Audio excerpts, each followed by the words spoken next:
You ask Tiger to solve. This deals with linear equations with one unknown. The final result is x equals 9. Let's solve it step by step. Simplify the expression. Expand the parentheses. Simplify the arithmetic.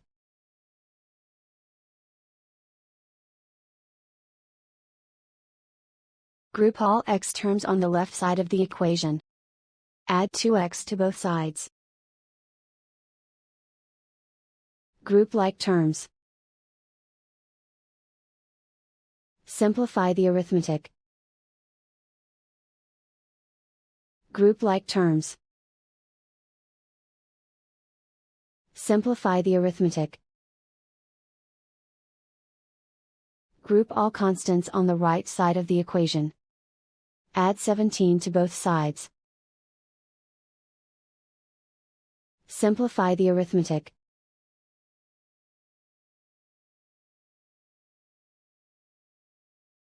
Isolate the x. Divide both sides by 5. Simplify the fraction.